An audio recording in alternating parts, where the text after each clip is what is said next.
journal.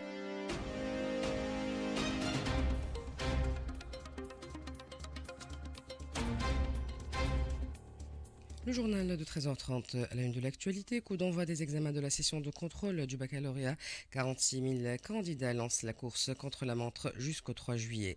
La protection civile poursuit les opérations de recherche de la petite fille disparue à Kelibia. Une équipe de plongeurs a été également mobilisée. La chef du gouvernement a sévi en Espagne. Elle prend part à la 4e conférence internationale sur le financement du développement. Appel à l'initiative législative en vue de garantir un meilleur accès des Tunisiens aux produits touristiques locaux. Dans le monde, négociations en cours pour un cessez-le-feu de 60 jours à Gaza à l'initiative de l'Égypte en coordination avec le Qatar et les États-Unis. Météo ciel dégagé, un peu nuageux sur la plupart des régions cet après-midi. Bonjour, démarrage ce lundi des examens de la session de contrôle du baccalauréat 2025. Les épreuves se poursuivront jusqu'au 3 juillet. 46 000 candidats sont concernés. À Gafsa, plus de 1600 élèves passent aujourd'hui la session de contrôle. Depuis des années, la population locale déplore les taux de réussite parmi les plus bas de Tunisie, bien en dessous de la moyenne nationale. Elle lance un appel aux autorités pour engager les réformes nécessaires afin d'élever le niveau des élèves et améliorer leurs résultats scolaires dans la région. Le point avec notre correspondant, Lakhdar Suite. 1670 candidats en tout passeront les épreuves de contrôle jusqu'au jeudi 3 juillet. Parmi ces candidats ajournés, 1472 sont issus des établissements publics, 129 des écoles privées et 69 candidats libres. Rappelons qu'à la première session, le taux de réussite enregistré à Gafsa n'a pas dépassé les 28,2%, classant la région à la 25e place du classement national, juste avant le gouvernorat de Gasserine, lanterne rouge. Ce classement honteux et inquiétant se répète malheureusement depuis une dizaine d'années, sans qu'aucune partie ne veuille assumer courageusement sa responsabilité pour améliorer un tant soit peu la qualité de l'enseignement dans cette région sinistrée à chaque rendez-vous de proclamation des résultats du bac. Le drame de Kelibia, les équipes de la protection civile, de la garde maritime et de la marine nationale poursuivent ce lundi une opération de recherche conjointe pour retrouver la fille de 3 ans disparue samedi sur la plage de Kelibia, gouvernorat de Nabeul. Le porte-parole de la protection civile, Moastria, a indiqué dans une déclaration ce lundi, tous les moyens nécessaires ont été déployés pour retrouver l'enfant. Des vedettes de secours, des plongeurs équipés et une unité d'appui tactique relevant de la protection civile dotée d'un drone de reconnaissance ont été mobilisés. Les gardes maritimes et la marine nationale participent aux opérations avec des vedettes rapides, un patrouilleur et une équipe de plongeurs. Les sauveteurs et agents de la protection civile ratissent l'ensemble du secteur dans l'espoir de localiser l'enfant. Sur le plan politique, la chef du gouvernement Salazar Frani Zenzri participe à Séville en Espagne au nom du président de la République, Raïs Saïd, aux travaux de la 4e conférence internationale onusienne sur le financement du développement consacré à la mise en œuvre de l'agenda 2030 et la promotion de la réforme de l'architecture financière internationale. L'événement a débuté hier et prend fin aujourd'hui même. La chef du gouvernement est arrivée hier à Séville pour participer aux travaux de la conférence. Elle a été accueillie à l'aéroport international de Séville par l'ambassadrice de Tunis en Espagne. La chef du gouvernement prendra part à une série de panels qui porteront sur différentes questions économiques. Cette 4e édition de la conférence internationale sur le financement du développement vise à réformer le financement à tous les niveaux, y compris en donnant une impulsion à la réforme de l'architecture financière internationale et à relever les défis qui freinent l'investissement. Tunis accueille demain la réunion préparatoire régionale du sommet arabe du développement social. Cet événement prévu sur 2 jours s'inscrit dans le cadre des préparatifs du 2e sommet mondial pour le développement social prévu à Doha au Qatar du 4 au 6 novembre prochain. Le ministre des Affaires sociales, Issam Lahmer, a appelé l'ensemble des pays arabes à y prendre part, soulignant l'importance de dégager une position arabe commune sur des enjeux clés tels que l'éradication de la pauvreté, le travail décent et l'inclusion sociale. La coopération tuniso-suisse se renforce dans le domaine du tourisme alternatif. Un nouveau projet baptisé Destination durable Tunisie vient d'être lancé ce matin dans le sud du pays. L'objectif étant d'apporter un appui financier et technique aux différentes initiatives de tourisme alternatif dans 4 régions clés du sud, à savoir Medellín, Tataouine, Guebes et Kebeli. Mouné Mathloussi, directrice générale de la coopération internationale au ministère du Tourisme, au micro de Mimoun Tounsi.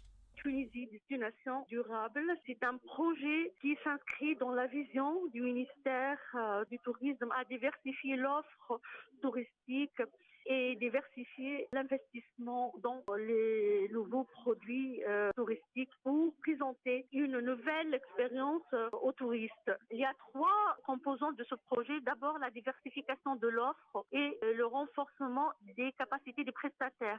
Un renforcement technique et renforcement financier. Deuxième composante, c'est une formation digitale, donc pour assister les prestataires à utiliser les technologies de communication pour promouvoir leur projet. Et la troisième composante, c'est un appui technique pour tout ce qui est texte réglementaire pour instaurer une destination durable, pour que la Tunisie soit une destination durable. Alors que le tourisme en Tunisie enregistre de bons résultats, de nombreux Tunisiens, surtout les plus modestes, peinent à accéder aux offres touristiques de leur propre pays. L'Organisation tunisienne d'orientation du consommateur appelle à une loi garantissant un accès équitable au tourisme intérieur.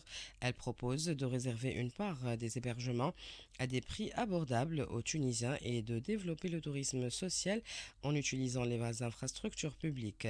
L'objectif, faire du droit au loisir un droit réel pour tous les Tunisiens. Kélim Nasfi est secrétaire général de l'OTIC au micro de Zainab Fers. L'OTIC s'appelle à une initiative législative urgente garantissant aux citoyens tunisiens, en particulier les familles à revenus limités, à réserver à au moins 30% de la capacité touristique nationale à des tarifs préférentiels définis en toute transparence et soumis au contrôle indépendant. Mise en place d'un mécanisme national de tourisme social basé sur la valorisation des structures publiques disponibles pendant les vacances, internats, restaurants scolaires, universitaires, maisons de jeunes, centres de loisirs et complexes sportifs, maisons d'hôtes éventuellement, afin de proposer aux enfants, élèves, étudiants et jeunes des programmes de loisirs éducatifs, culturels et intégrés. Deuxième point, l'inscription dans la prochaine loi des finances d'un fonds public permanent pour soutenir le tourisme intérieur et social. Nous sommes pour un tourisme au service de tous les Tunisiens, sans exclusion ni privilège. À Bizerte-Nord, les résultats de l'élection législative partielle seront annoncés aujourd'hui par l'ISI. Le scrutin s'est tenu hier dans les 74 bureaux de la circonscription. 7 candidats étaient en lice pour remplacer le député Semi Saïd, décédé le 13 mars dernier. Le ministère de la Santé a condamné avec la plus grande fermeté l'agression survenue hier à l'encontre du personnel médical, paramédical et ouvrier du service des urgences de l'hôpital régional de Kasserine lors de la réception du corps d'une victime d'un accident de la route. Dans un communiqué publié ce lundi, le ministère a dénoncé les actes de vandalisme ayant accompagné cette agression, notamment la destruction d'équipements de la salle de réanimation et la perturbation du fonctionnement du service, soulignant que de tels actes porte atteinte à la dignité des soignants, à l'intégrité des établissements de santé et aux droits des citoyens à des soins sécurisés. C'est une bonne nouvelle qui ravive l'espoir des habitants du gouvernorat du KEF de voir le secteur industriel se renforcer avec l'annonce par une société chinoise de son intention d'exploiter le grand gisement de phosphate situé au sud du KEF. Le point avec notre correspondant Jamel Tibi. La nouvelle est en effet tombée la semaine dernière comme une manne céleste à une période où la population continue de crier à corps et à cri pour la mise en œuvre de ce projet tant attendu et qui va générer dans un premier temps 1500 postes d'emploi directs, soit une aubaine pour une région où l'emploi est en souffrance.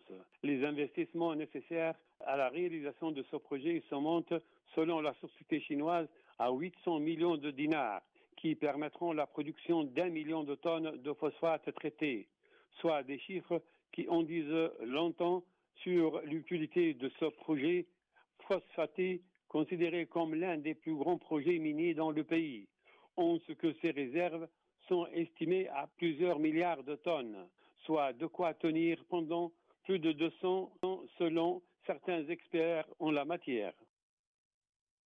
Dans l'actualité internationale, l'Égypte, en coordination avec le Qatar et les États-Unis, tente d'arracher un cessez-le-feu de 60 jours à Gaza.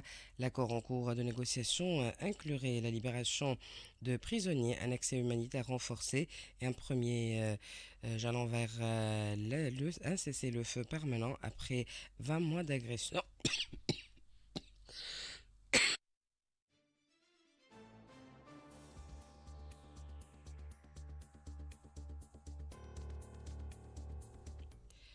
L'Égypte, en coordination avec le Qatar et les États-Unis, tente d'arracher un cessez-le-feu de 60 jours à Gaza. L'accord en cours de négociation inclurait la libération de prisonniers, un accès humanitaire renforcé et un premier pas vers le cessez-le-feu permanent après 20 mois d'agression sioniste.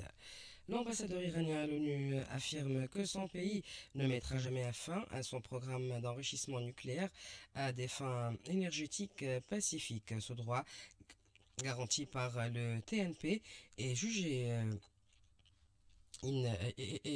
par Téhéran.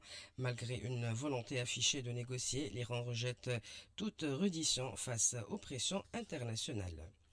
Retour en Tunisie, comme chaque année à l'occasion de la saison estivale, le ministère de la Santé organise une campagne de sensibilisation visant à prévenir les piqûres de scorpions et les morsures de serpents. Le ministère appelle à la vigilance, surtout qu'en 2024, plus de 9000 cas ont été recensés, dont 850 graves et 2 décès. Selon Kawthar Harabesh, responsable de la direction des soins de santé de base au ministère de la Santé, des gestes simples de prévention peuvent sauver des vies. Kawthar Harabesh au micro de Nsafsdei. En 2024, on a enregistré pratiquement 11 000 envenimations scorpioniques et vipérines. L'année 2023, on est à 9 800 envenimations. Par rapport aux cas graves, donc l'année 2024, on a eu 1268 cas et on a donc 2 décès. Il peut y avoir complications ou si le malade ne se présente pas au niveau de l'aide sanitaire. Donc on aimerait bien insister sur les moyens de prévention qui sont principalement d'enlever tout autour des maisons, donc toutes les ordures, qu'elles soient ménagères, des élevages, des rochers, des plantations qui peuvent être les foyers des scorpions et des vipères. De badigeonner les murs pour ne pas laisser les scorpions retrouver au niveau des maisons. Lors d'une piqûre, surtout ne pas appliquer les remèdes traditionnels, ne pas faire le garrot de la piqûre. C'est juste de stabiliser le patient et se diriger vers la structure sanitaire la plus proche. Les sérums antivipérins et antiscorpioniques sont disponibles, ils sont gratuits pour la prise en charge. La météo à la fin de cette édition, le ciel sera dégagé, un peu nuageux sur la plupart des régions, selon les prévisions de l'Institut national de la météorologie. Avant de vous quitter, je vous rappelle les principales informations de ce journal. Coup d'envoi des examens de la session de contrôle du bac. 46 000 candidats lancent la course contre la montre jusqu'au 3 juillet. La protection civile poursuit les opérations de recherche de la petite fille disparue à Kelibia. Une équipe de plongeurs a été également mobilisée.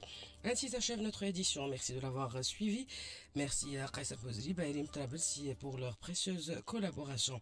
La rédaction vous donne rendez-vous à 15h pour un flash d'actualité. Restez à l'écoute de RTCI.